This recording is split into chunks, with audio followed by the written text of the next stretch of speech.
On parle souvent de la rivalité entre les elfes et les nains. Deux peuples fiers séparés par des siècles de méfiance, de guerre et de blessures profondes. Mais il y a une exception, une seule, et tout le monde la connaît, Legolas et Gimli, le prince de la Forêt Noire et le fils de Glóin. Une amitié improbable, née dans les flammes de la guerre, devenue légendaire. Mais, et si ce n'était pas la première ? Et si bien avant eux, un elfe et un nain avaient déjà uni leurs forces, non par nécessité mais par admiration mutuelle. Leurs noms sont rarement prononcés. Leur histoire dort, enfouie dans les ruines de l'ancienne terre du milieu, et pourtant, leur œuvre est encore là, visible, inaltérée. Une porte, un mot, une promesse. Aujourd'hui, on rouvre les chroniques oubliées. On remonte le fil du temps et on découvre une amitié plus ancienne que l'anneau unique lui-même. Si cette légende vous intrigue, dites « mêlons » à ce contenu. Abonnez-vous, likez et entrez. Dans les profondeurs de l'histoire de la Terre du Milieu, bien avant que Sauron ne s'élève et que les hommes ne bâtissent leur royaume, les elfes et les nains vivaient déjà, séparés par leurs origines, unis parfois par la nécessité. L'un fut façonné par les Valar dans la lumière des étoiles, l'autre éveillé dans la pierre dans le secret d'un autre dessein. Dès le début, leurs chemins étaient divergents, mais pas ennemis, pas encore. À la première âge, au cœur du Beleriand, les grandes cités des elfes s'élevaient dans les forêts enchantées et les collines silencieuses. Doriath, le royaume caché du roi Thingol, brillait d'une splendeur préservée par les charmes de Méliane, sa reine Maia. Au nord, les nains de Nogrod et Bélégost creusèrent leur citadelle dans les montagnes bleues, maîtres d'un art que nul autre peuple ne pouvait égaler. La forge, la taille des gemmes, la création d'armes redoutables et d'objets d'une beauté incomparable. Durant un temps, un équilibre fragile se tissa entre ces deux peuples. Thingol, fasciné par l'art des nains, leur ouvrit ses portes. Il leur commanda des œuvres grandioses, parmi lesquelles le légendaire collier de Noglamir, destiné à enchâsser le Silmaril qu'il avait reçu. Les nains, de leur côté, virent en Thingol un roi digne, et en Doriath une terre de légende, mais les Silmarils, comme souvent, portaient en eux les graines de la tragédie. Quand les nains terminèrent leur chef-d'œuvre, ils se prirent d'une convoitise incontrôlable.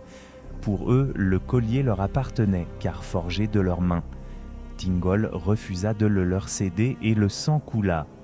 Les nains assassinèrent Crocusaclinci, le roi elfe, dans sa propre salle du trône, brisant à jamais toute illusion d'amitié durable entre leurs deux peuples. Ce crime n'était pas un acte isolé, mais le reflet d'une méfiance latente, d'un gouffre culturel et moral.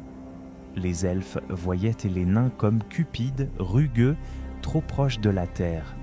Les nains considéraient les elfes comme hautains, détachés du monde réel, incapables de reconnaître la valeur du labeur et de la pierre. À partir de là, les relations s'envenimèrent. Les elfes se replièrent, les nains se murèrent dans leurs forteresses, et les rares ponts bâtis entre eux furent démolis à coups de rancune et de légendes amères. Ce contexte historique n'est pas qu'un simple décor.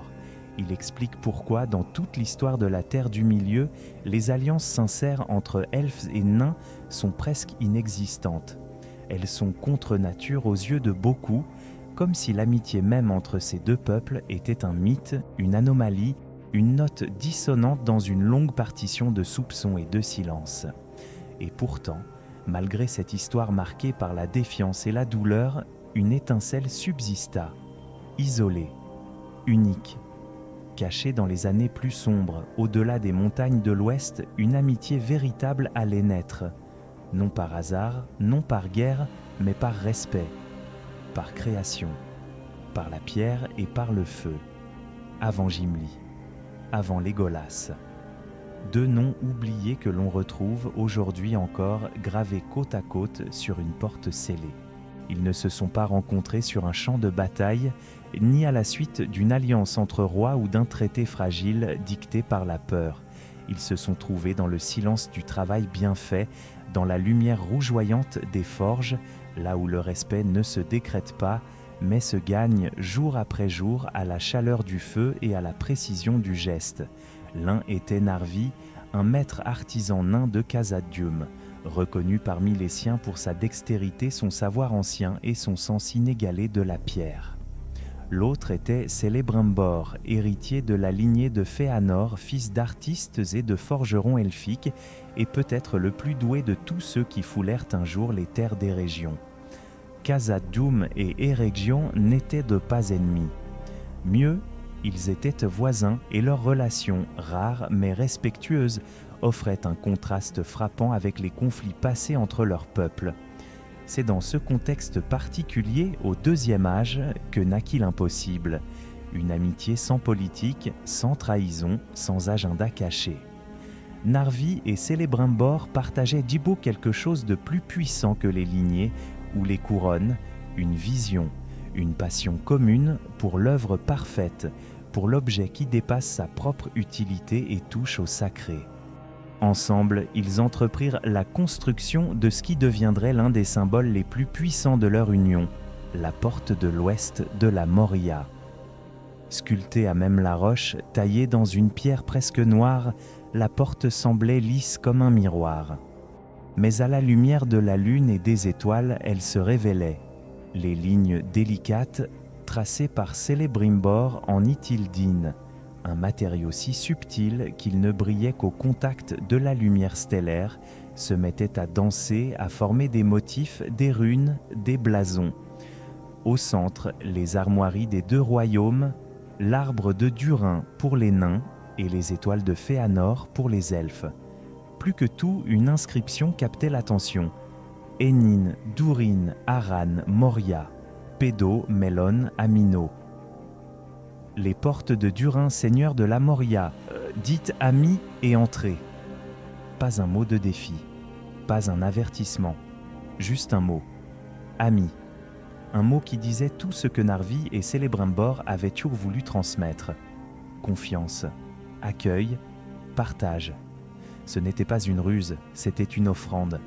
Certains dirent que cette collaboration fut stratégique, que Celebrimbor voulait les secrets des forges naines, que Narvi cherchait la faveur des elfes, mais ceux-là n'avaient jamais vu la finesse des gravures, la précision des ajustements, l'harmonie entre métal et pierre. Ils n'avaient jamais compris que certains gestes valent plus que 1000 serments. Narvi appelait Celebrimbor « frère », et le seigneur elfe parlait du nain comme d'un égal, ce que bien peu de ses ancêtres auraient osé faire. Il ne s'agissait pas d'une alliance, ni même d'un pacte, c'était une amitié née du travail, nourrie par le respect, scellée dans la roche pour l'éternité. Cette porte que l'on croit aujourd'hui abandonnée est un vestige, mais pas seulement d'une époque révolue, c'est un témoignage silencieux d'un lien improbable, plus vrai que bien des alliances royales.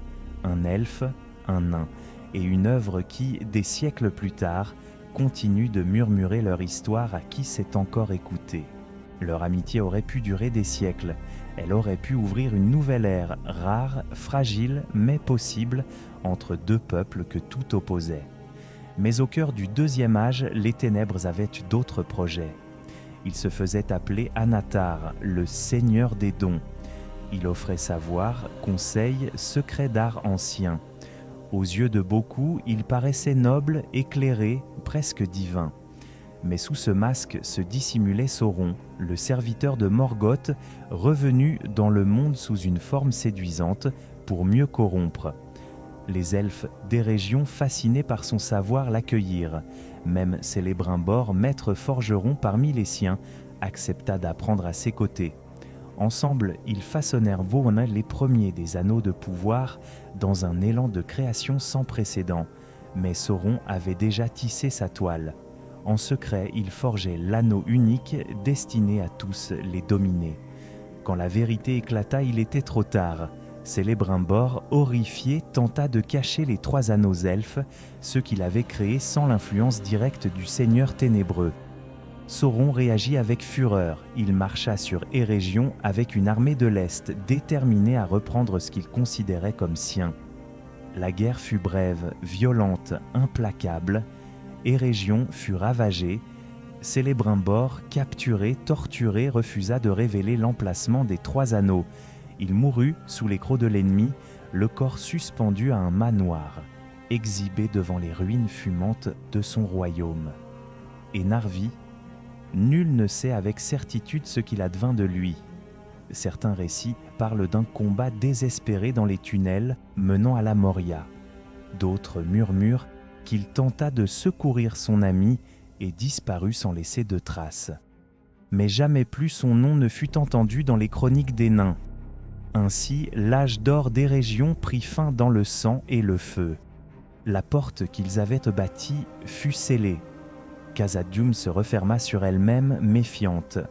Les elfes pleurèrent en silence et le lien entre les 2 peuples fut brisé une fois encore.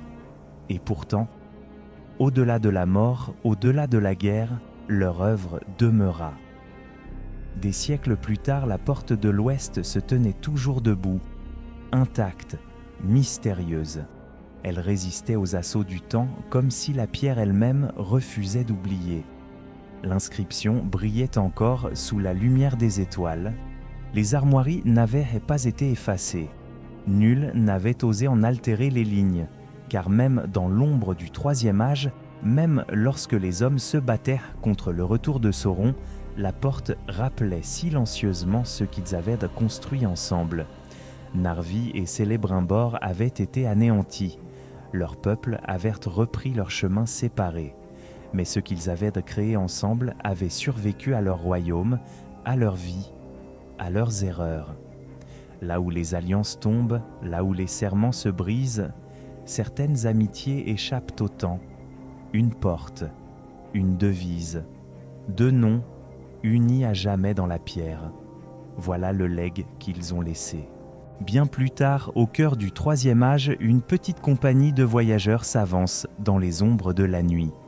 Un magicien, un roi sans couronne, un elfe, un nain, des hommes du peuple et un hobbit porteur d'un lourd fardeau. Ils cherchent à pénétrer dans un royaume désormais perdu, la Moria, que les siècles ont rebaptisé la Moria la maudite. Devant eux s'élève la porte de l'Ouest que nul n'a ouverte depuis des générations. Et là, comme figée dans le temps, la pierre parle encore. Dites amis et entrez. Personne ne connaît Narvi. Peu se souviennent de Célébrimbor. Même Gandalf, pourtant sage entre tous, hésite. Et pourtant, c'est en prononçant ce mot simple, « mêlons, amis », que la porte s'ouvre. Non par magie, par souvenir, par foi en ce qu'ils furent. Ce passage, si bref dans le récit de la communauté de l'anneau, est plus qu'une énigme résolue, c'est le dernier écho d'une amitié oubliée, la trace tenace d'un lien qui a défié l'histoire, les trahisons, les guerres et les siècles.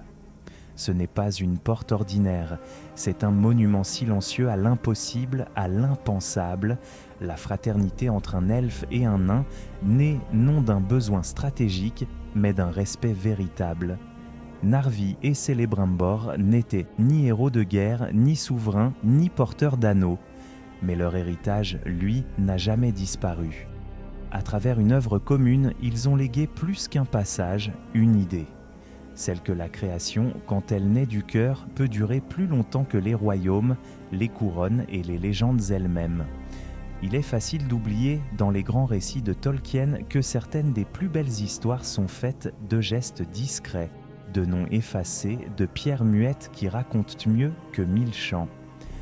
Alors la prochaine fois que vous relirez Le Seigneur des Anneaux, souvenez-vous que sous les montagnes, il existe une porte bâtie par 2 amis que tout séparait, sauf l'essentiel.